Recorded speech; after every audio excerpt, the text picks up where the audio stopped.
Voltei, estou de volta a Porto Alegre aqui, de volta ao cenário habitual dos vídeos. Eu estava voando da Bahia para Porto Alegre durante a partida. Consegui ver na TVzinha ali do avião o primeiro tempo. No intervalo caiu geral o sistema da Sky ali do voo, né? E cara, não teve jeito, os caras reiniciaram, foi bem no intervalo mesmo, então deu para ver o primeiro tempo inteirinho. Em compensação, não vi nada do segundo tempo. Quando eu cheguei em Porto Alegre, quando o avião bateu no chão, eu liguei o meu Premiere no celular aqui mesmo e aí vi um pouquinho, o pênalti pro Grêmio. Eu consegui ver o gol do Grêmio no celular, já lá pegando as bagagens. E foi isso que eu consegui ver, praticamente nada do segundo tempo e o primeiro tempo inteiro. Mas aí eu fiquei ouvindo a Rádio Gaúcha, fiquei ouvindo o próprio Premiere ali, acho que tava o Ricardinho, enfim, tava a galera da Sport TV ali do Premiere comentando, falando da diferença do primeiro tempo pro segundo, depois na Rádio Gaúcha também, já no carro, vindo para cá, eles também estavam falando desse panorama do jogo, né? Então acho que deu para ter uma boa ideia, né? E, bom, primeiramente falando do primeiro tempo, que é do que eu posso falar melhor, né? Que eu assisti. O Grêmio fez um bom jogo, sabe? Foi parecido com aquele Grenal dos 3-0, no sentido de que também era uma proposta de contra-ataque, uma proposta de entregar a bola para o adversário. Até acho que o Grêmio não entregou tanto, né, quanto para o Inter, assim, acho que a posse talvez não tenha sido tão discrepante contra o Ipiranga nesse primeiro tempo, e no jogo inteiro talvez também. Mas sim, o Grêmio teve menor domínio da bola, mas não necessariamente um menor domínio do jogo, né? Na minha opinião, pelo menos no primeiro tempo, cara, foi um massacre. Não, massacre é exagero, assim. Mas assim, o Grêmio jogou como um time grande pegando um time pequeno. Foi esse o jogo que eu vi no primeiro tempo. O Grêmio se impôs, o Grêmio perdeu chances de gols claras. O Ipiranga não ameaçou o Grêmio, jogando em casa, onde os caras não só estavam invictos, o Ipiranga não tinha perdido pontos em casa, os caras não tinham empatado em casa. Era só vitória, né? Então realmente é um fator local. O time é bom, o time é ajeitado, claro que não é só fator local que faz esse tipo de estatística, mas também tem uma questão local ali que é inegável que o Ipiranga se aproveita. Talvez por ser longe Erechim também, os caras chegam lá cansados, sei lá, mas alguma coisa ali acontecia, né? E o Grêmio conseguiu quebrar essa escrita. E desde o início do jogo, se impondo, né? Eu gostei de ver o Grêmio chegando rápido, o Grêmio chegando com perigo. Aí eu quero falar de dois caras, né, do primeiro tempo, Campas e Elias. Cara, o que eu vou falar assim, ó? O Grêmio e Diego Souza também, porque eu quero falar do setor ofensivo como um todo, né? É meio que um misto de elogios com críticas, por isso que eu tô um pouco confuso aqui para formular o que eu vou dizer. O Diego Souza, cara, eu não sei o que falar do Diego Souza. O Diego Souza, eu olho assim e falo, não dá. Não dá, cara, não dá. O Diego Souza não dá. E olha que eu não vi o segundo tempo, que dizem que a coisa estava até pior. Mas assim, não dá, cara. Não tem mais competitividade. Não tem mais físico. O cara caminha em campo, é constrangedor.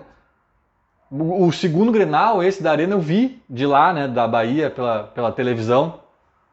É constrangedor, não dá. O Grêmio joga com um a menos. O futebol de hoje em dia não aceita mais isso. A gente paga muito caro por isso. Sobrecarrega outros caras que também, por sua vez, vão entregar menos, vão cansar mais, sabe? Mas a gente fica assim porque a gente sabe que qualidade técnica ele tem acima de qualquer um ou de quase todos os jogadores do Grêmio da atualidade. Então a gente sabe que uma bola alçada na área ele vai dar um testaço como ele deu esses tempos em Grenais e etc. A gente sabe que ele vai dominar uma bola, vai puxar, vai girar em cima do cara, vai deixar o cara sentado no chão e vai guardar a bola no cantinho, vai dar uma cavadinha, vai encobrir o goleiro. A gente sabe disso. Só que aí essa tem uma linha tênue que separa assim até que ponto essa qualidade compensa o físico. Porque tem uma época da vida que compensa, sem dúvidas. Eu não sei se o Diego Souza já não está entrando do outro lado da linha, que não dá mais. Tipo o Renato Portaluppi. O Renato teve times do Grêmio nas mãos, acho que talvez todos os times que ele comandou, eu acho que o Renato era melhor que todos eles. O Renato era melhor que o Cebolinha, o Renato era melhor que o Luan, o Renato era melhor que... Diz aí, quem? Quem era melhor que o Renato? No auge do Renato, jogador? Ninguém. Só que o Renato não vai poder entrar e jogar, porque o Renato estava velho. Eu tô pegando um exemplo exagerado, mas é isso, cara, sabe? Só que a gente ainda fica com aquela coisa do... Mas o Diego é melhor. O Diego não é melhor que o Churin, tecnicamente. Ele é 57 mil vezes melhor que o Churin, tecnicamente. Ele é mais matador que qualquer um do elenco do Grêmio. Com a bola no pé, com a bola alçada na área, né? Impulsão de cabeça, o cabeceio certeiro. Então, assim, cara, o Diego me dá um nó na cabeça, assim, porque o time do Grêmio é fraco, o elenco do Grêmio é fraco. Se a gente estivesse falando de um elenco com opções robustas ali, não tinha nem discussão. O Diego é banco, o Diego é animador de vestiário, o Diego é sabe sei lá o quê.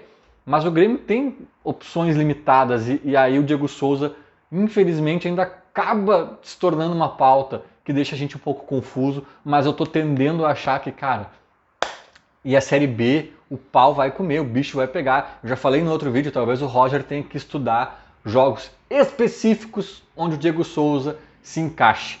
Nesse tipo de jogo, por exemplo, de contra-ataque, de dar a bola para os caras e tal, não sei se ele se encaixa muito. Sinceramente, ele participa pouco, ele não ajuda muito defensivamente e ofensivamente ele acaba não sendo muito útil também. Então, acho que tem que repensar essa questão. Campaz é um cara que a gente vê que dá para lapidar, talvez, tem qualidade ali, ele pega muito bem na bola, embora aquela primeira dele na trave, eu acho que ele errou a decisão ali, ele buscou um ângulo para buscar o outro, mas beleza, o chute foi bom, foi na forquilha ali no travessão, ele tem qualidade, depois ele deu outro chute interessante que também bate no travessão e na trave, não sei quem, não entra. Mas assim, o Campaz, na minha opinião, ele chuta bem, ao contrário do Elias, que eu vou falar agora na sequência, mas ainda que chute bem, cara, eu não acho que o Campaz é um matador. No jogo de hoje pareceu até claro isso, sabe? Ele vai eventualmente fazer uns gols, talvez até uns gols bonitos, mas ele não é o que dá pra encher a boca e dizer que é matador. Não é. Ele é um cara talvez de ali pela ponta dar uma sassaricada e cortar pra dentro e cruzar ou driblar e não sei o que. Eventualmente vai fazer um chute interessante de fora da área. Beleza, mas ele não é matador. Não é matador. E o Elias, cara, o Elias é outra incógnita, sabe? Por isso que eu tô dizendo, eu tô falando até de um setor que tem funcionado relativamente bem nos últimos jogos.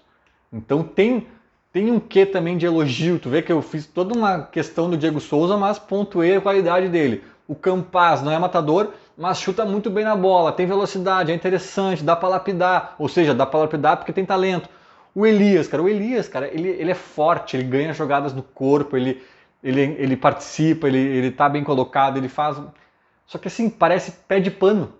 Cadê a força dele na hora do chute? Porque ele é um cavalinho, né? Ele é fortezinho, assim, troncadinho, tipo estilinho Diego Souza, mais ou menos estilinho Diego Souza, assim, né?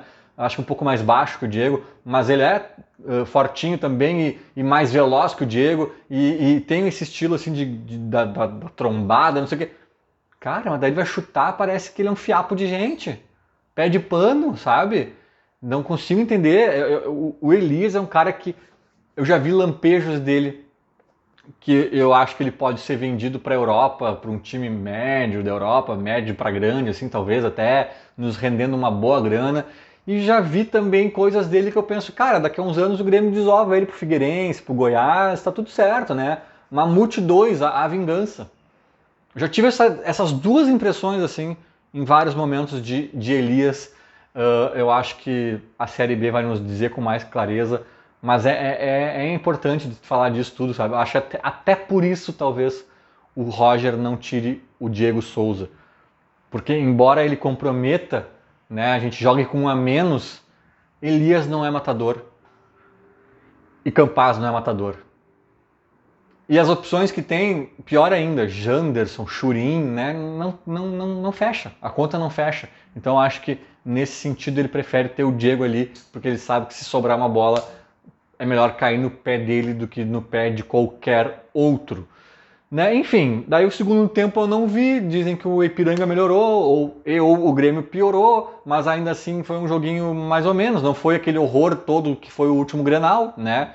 Tipo, não foi, o primeiro tempo igual o Grenal dos 3-0 e o segundo tempo igual o Grenal, o último Grenal. Não foi toda essa discrepância, mas pelo que eu li e ouvi, o segundo tempo o Grêmio deu uma baixada, né? Enfim, também tem, acho que o fator físico, né? O Roger até falou disso na entrevista, eu acompanhei a coletiva dele. De fato, né? O último jogo faz muito pouco tempo, viagem, desgaste, um campo pesado, sol. Cara, tem que considerar isso sim, tem que considerar. Talvez justifique até um pouco a queda do Grêmio no segundo tempo. O Grêmio estava, né, nessa correria toda aí de contra-ataque e tal também. E no finalzinho, já quando eu para não dizer que eu sou pé frio, que eu não assisti o Grenal dos 3-0 porque eu estava indo para a Bahia, né? Quando meu avião encostou no Rio Grande do Sul, em Porto Alegre praticamente, minutinhos depois, pênalti para o Grêmio, e aí pelo menos o gol do Lucas Silva, que por sinal, né, eu gostei dele no primeiro tempo e dizem que no segundo foi muito, muito bem também. O Lucas Silva, cara, assim, ó, é bom abrir um parênteses para falar do Lucas Silva. O Bitelo também, o Bitelo é outra vida quando tem gente que sabe jogar no meio de campo, né? Mas enfim, mas o Bitelo, eu acho que todo mundo concorda. Agora, assim, o Lucas Silva, cara, ele pode ter suas limitações, ele não é o jogador dos sonhos de ninguém. Mas assim, uma tecla que eu bato há tempos e agora eu vou encher a boca para bater, até porque eu batia nessa tecla de forma mais, mais humilde, agora eu tenho mais certeza ainda do que eu dizia. Não coloquem Lucas Silva e Thiago Santos na mesma frase, porque às vezes a gente colocava os dois na mesma gaveta. Ano passado, sobretudo, naquela nhaca braba do Grêmio. Os dois veteranos, os dois cascudos, pesados, e eu falava assim, gente, tudo bem, mas o Lucas Silva é muito melhor que o Thiago Santos. Não coloca os dois na mesma prateleira. Por favor, né, velho? Vamos se organizar aqui. Tipo, e é isso, cara. Pra mim, o Lucas Silva é um cara muito útil em vários momentos, em vários contextos ali da formação do Roger. E o Thiago Santos, cara, é isso aí, cara. Tem que ter cara que saiba jogar no meio de campo, tem que ter Bitelo, tem que ter Vija Sante, né? O Roger achou ali a posição do Vila Sante, que era meio óbvio. Até achei meio estranho. O Roger ligou pro Arce pra perguntar onde que o Vila Sante gosta de jogar. Roger, pergunta pro Vila Sante, ele não é mudo, ele tá aqui. É só perguntar, sabe? Tem umas coisas no Grêmio que eu não consigo entender muito, que é tão difícil entender umas obviedades. Mas entenderam, né? Entenderam. E o Vila Sante tá bem, o Lucas Silva tá bem, o Bitelo deu outra cara pra coisa. Então, assim, né? Acho que a coisa começa a ter uma luz no fim do túnel, assim, nada ainda para empolgar ninguém, mas acho que já dá para ver uma luz no fim do túnel. E esse golzinho do Lucas Silva de pênalti, bela cobrança, essa eu vi aqui no celular no aeroporto, cobrança do Lucas Silva dá outro peso, outro caráter para o jogo da volta, né? Eu acho que, ainda que um 0-0 não fosse o fim do mundo, mas seria muito mais perigoso, muito mais tenso, talvez o Grêmio não conseguindo achar um gol aqui na arena começasse a ficar nervoso, e depois toma um e o bicho pega. Eu acho que já iniciando 1-0 para nós aqui na arena, tende a ser um jogo mais tranquilo, só depende do Grêmio torná-lo tranquilo. Eu acho que a gente tem condições sim de fazer isso, mas ao longo da semana falaremos mais da final, do gauchão e de outras cocitas. Mas feito, era mais ou menos isso. Falou, abraço.